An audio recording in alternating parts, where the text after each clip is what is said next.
Area 51 Las ভেগাছৰ পৰা 150 mile দূৰত Nevada মৰুভূমিৰ এটা অতি গুপ্ত ঠাই। এই মৰুভূমিৰ ৰহস্য আৰু গোপনীয়তাৰ বাবে জনপ্ৰিয়। ইয়াতেই অৱস্থিত এৰিয়া 51, এটা এনেকুৱা গুপ্ত ঠাই য'ত আমেৰিকাৰ গুপ্ত ৰহস্যময় অনুসন্ধান আৰু এলিয়েন UFOৰ ওপৰত বিশ্বৰ প্ৰসিদ্ধ বিজ্ঞানী আৰু দাৰ্শনিকে প্ৰত্যেক দিনাই সমালোচনা কৰে। এৰিয়া 51ত এলিয়েন আৰু UFOৰ অৱস্থিতি আছে বুলি জনা যায়। অৱশ্যে কিছুমান বিজ্ঞানীয়ে ইয়াক মানি ল'ব নোখোজে।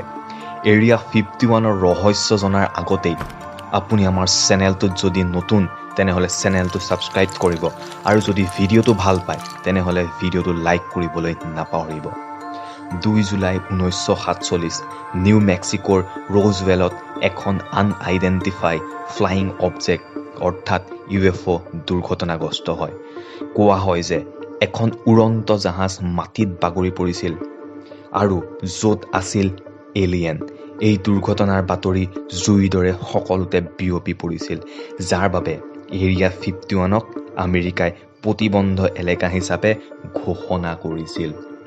ইয়াত আমেৰিকাই আণ্ডাৰগ্ৰাউণ্ড চেন্সৰ লগাইছিল, যাৰ বাবে কোনো লোকে তাত ভৰি দিলেই গুলিয়াই দিয়াৰ আদেশ দিয়া হৈছিল। সেইবাবে ইয়াৰ ভিতৰুৱা তথ্য আজিলৈকে ভালদৰে ফাদিল হোৱা নাই, যদিও মাজে মাজে বহু লোকে এৰিয়া 51ত কাম কৰা বুলি সদৰি কৰে আৰু সেই লোকসকলে দাবী জনায় যে তাত এলিয়েন আৰু দুৰ্ঘটনাত পতিত হোৱা UFOৰ ওপৰতো ৰিচাৰ্চ কৰা হয়। দাবী কৰা লোকসকলৰ ভিতৰত অন্যতম বব লেজাৰ্ড আৰু বয়ড বুশ্বমেন।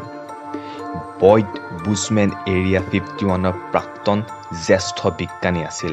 7 আগষ্ট 2014ত তেখেতৰ মৃত্যু হৈছিল, কিন্তু মৃত্যুৰ পূৰ্বে তেওঁ এটা ইণ্টাৰভিউত এৰিয়া 51 তেখেতৰ কৰ্ম বিষয়ে সদৰি কৰিছিল আৰু তেওঁ কৈছিল এৰিয়া 51 আৰু এলিয়েন দুয়োটাৰে বহু সম্পৰ্ক আছে। এৰিয়া 51ত 18টা এলিয়েনে মানুহৰ সৈতে মিলি ৰিচাৰ্চ চলাই আছে আৰু তাৰ কিছুমান এলিয়েনৰ বয়স 200 বছৰতকৈও অধিক।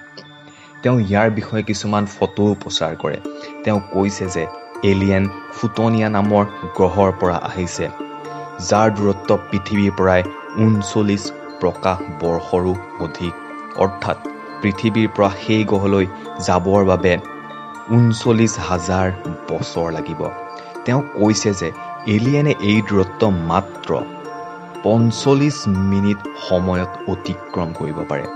এলিয়েনে কথা পাতিবৰ বাবে টেলিপেথিৰ ব্যৱহাৰ কৰে, অৰ্থাৎ এলিয়েনে আপোনাৰ মনৰ কথা পঢ়িব পাৰে। আপোনাৰ মনত যদি এৰিয়া 51 আৰু এলিয়েনৰ বিষয়ে কোনো ধৰণৰ প্ৰশ্ন উত্থাপন হয় তেনেহ'লে আমাৰ পৰৱৰ্তী খণ্ডৰ বাবে অপেক্ষা কৰক। পৰৱৰ্তী ভিডিঅ'ত লগ পোৱাৰ উদ্দেশ্যেৰে ধন্যবাদ।